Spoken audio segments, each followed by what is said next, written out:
Assalamu alaikum wa rahmatullahi wa barakatuh. Hello, everybody. Um, I just want to talk to you um, about our free will.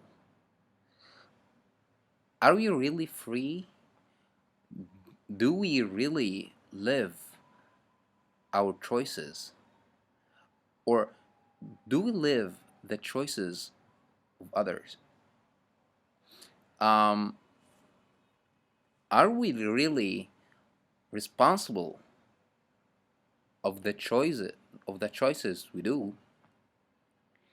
Well, the free will implies that we get entirely responsible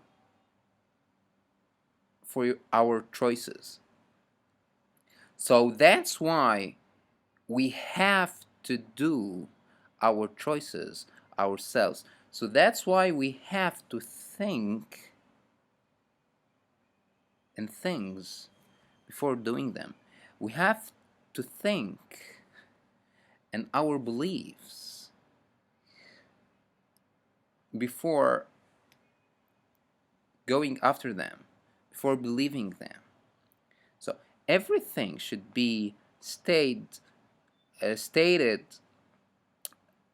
clearly in a situation that we make choices and we get responsible of what we choose. Let me ask you another question. Well, if we can compare between ourselves, human beings, and animals,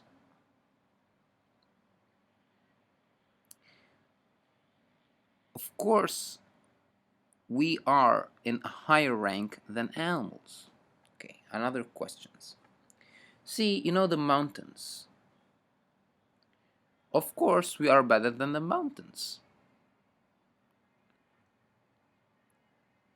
If you can see for Jupiter, for example, Jupiter is humongous. Jupiter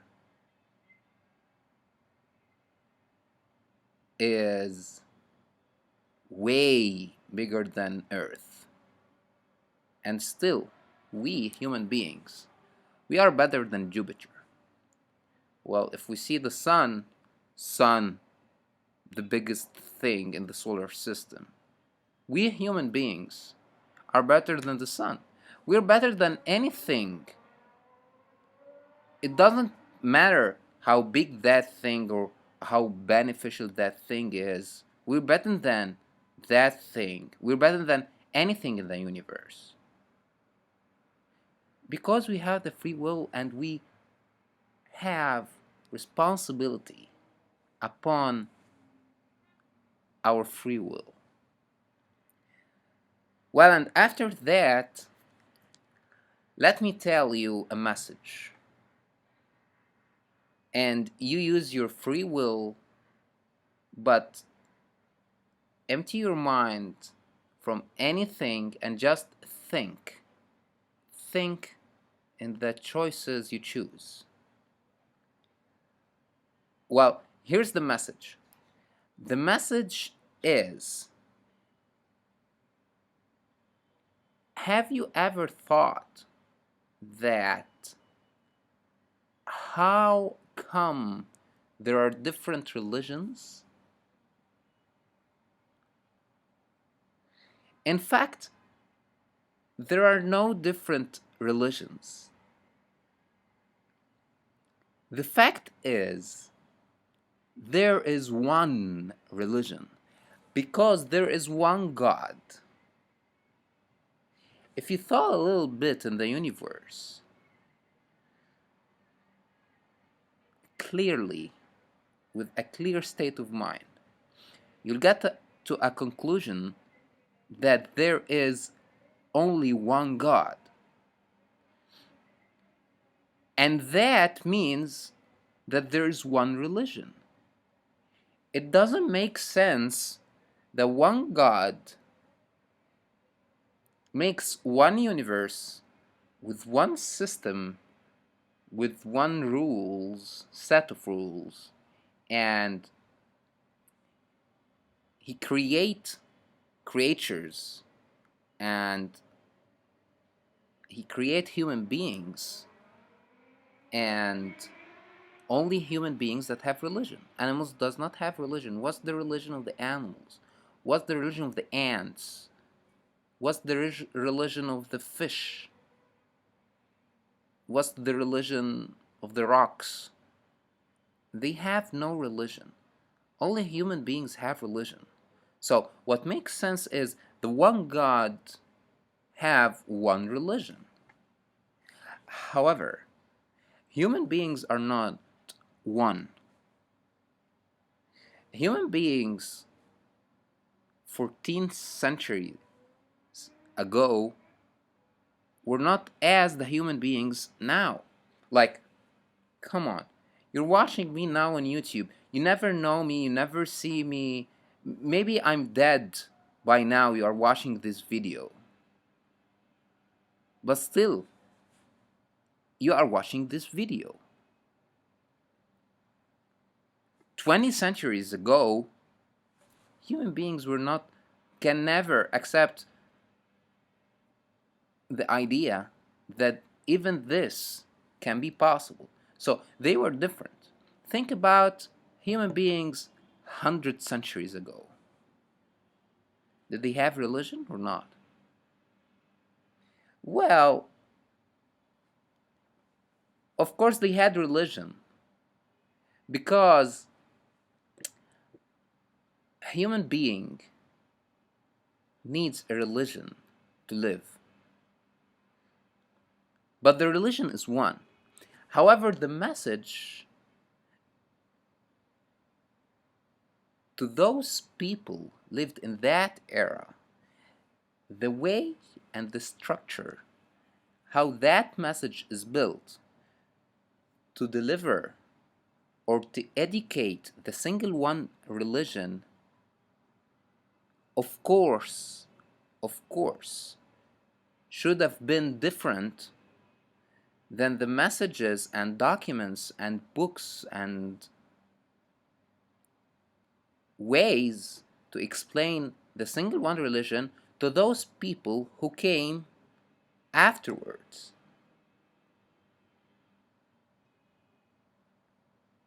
Like, if you can speak to someone who lived 70 centuries ago,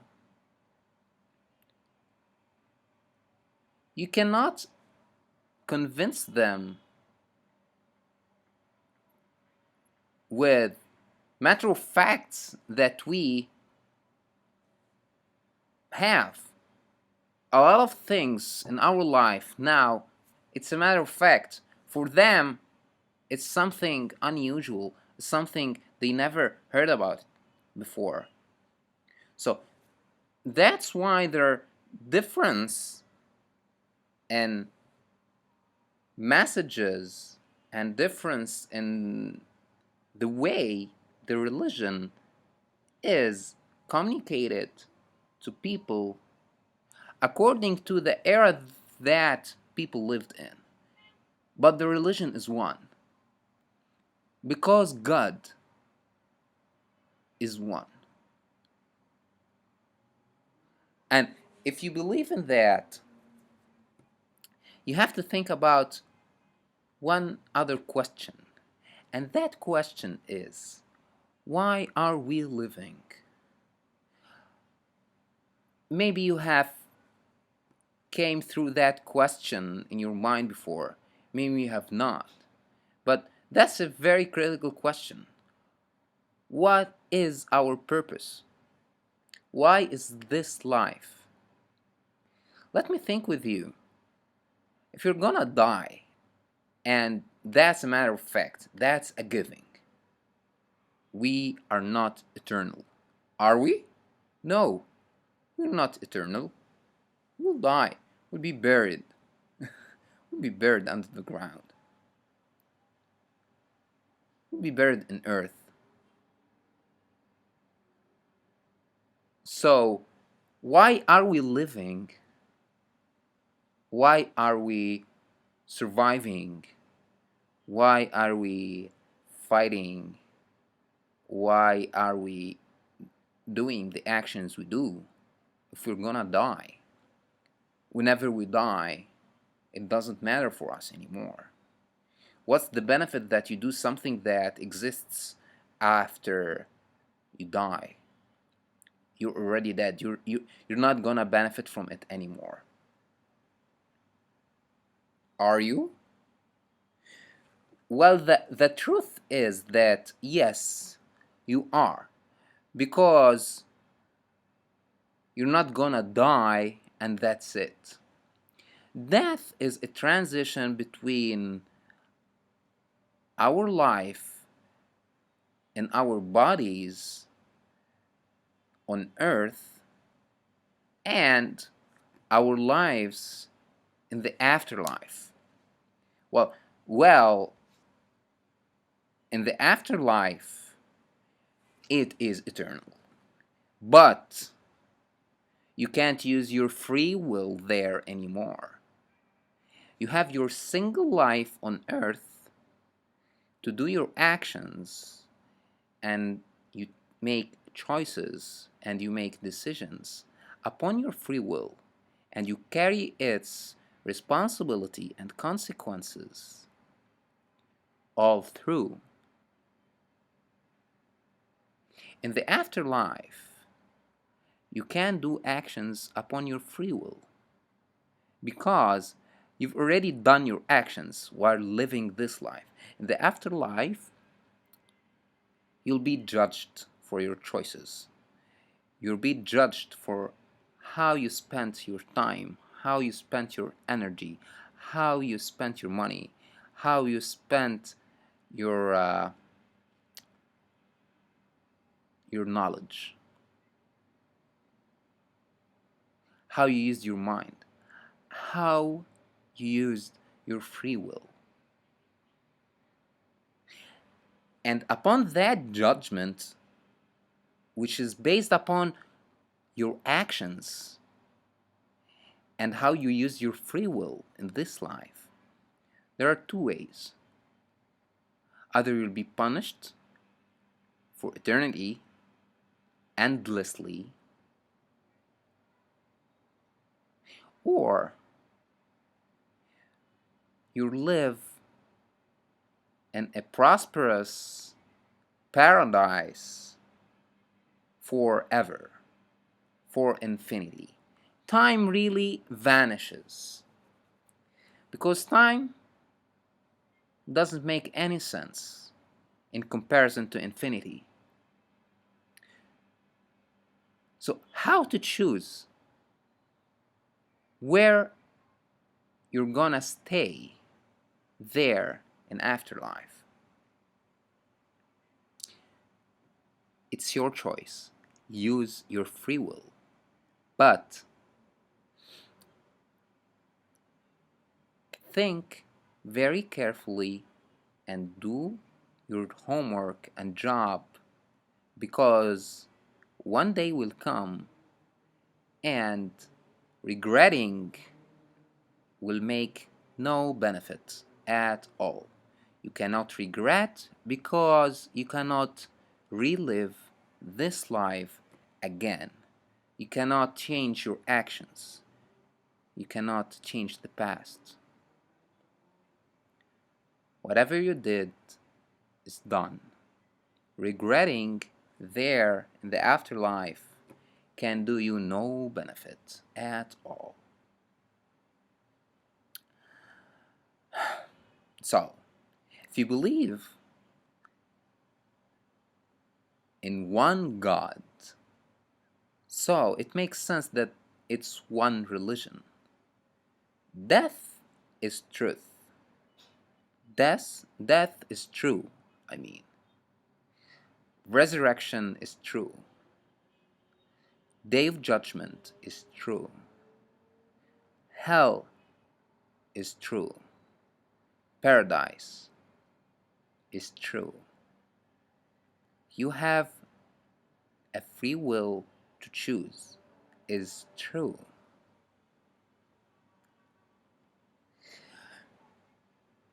And here's the last thing, last but nothing near to least. If you did believe in this after clear thinking, how can you prove your beliefs? What the actions you made prove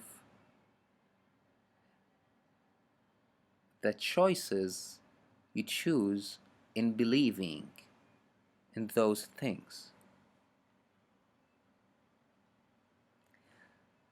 Well, to prove that you believe in anything that is not in front of you, that's not existing in front of you, implies that you do actions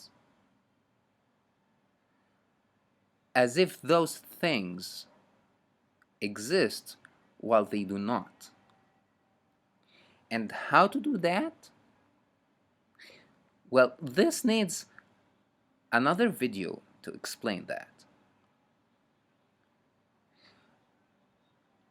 And if you did choose,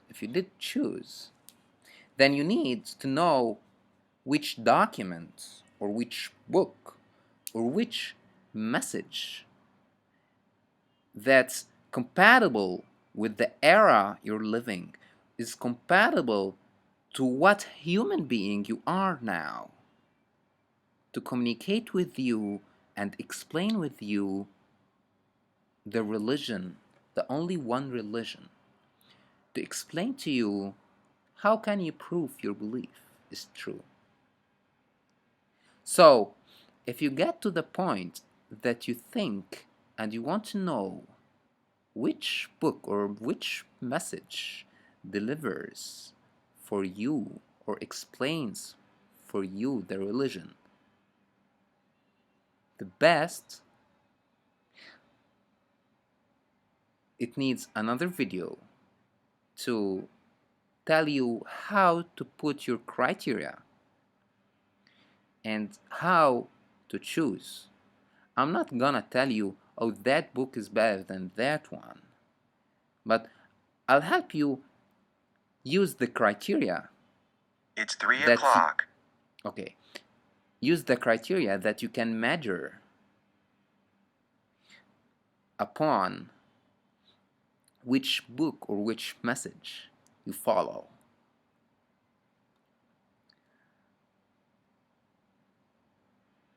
And one last thing.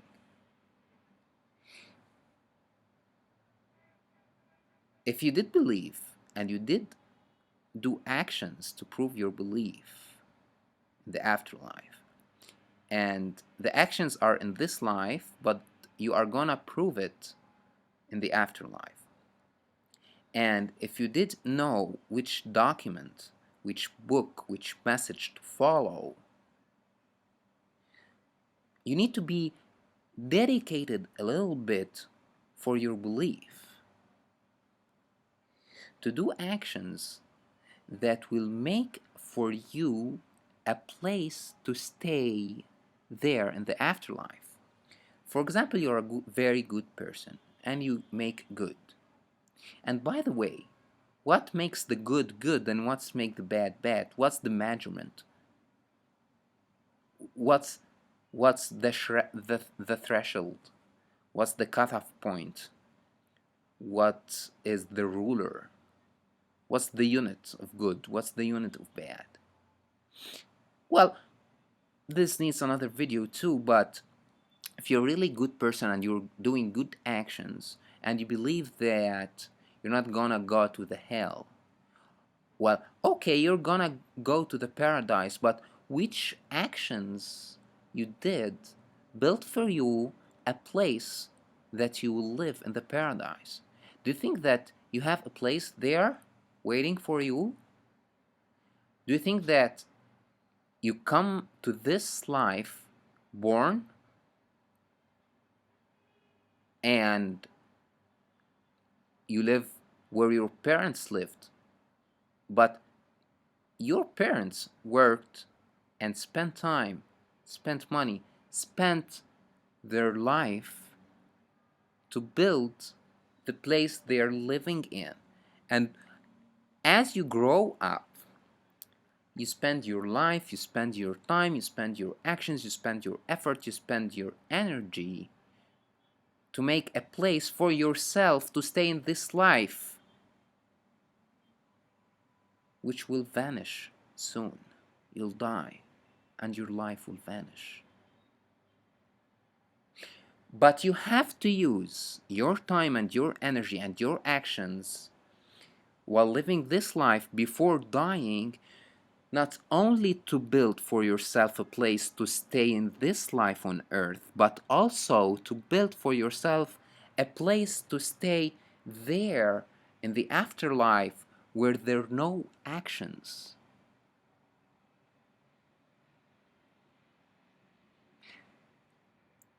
That's all for this.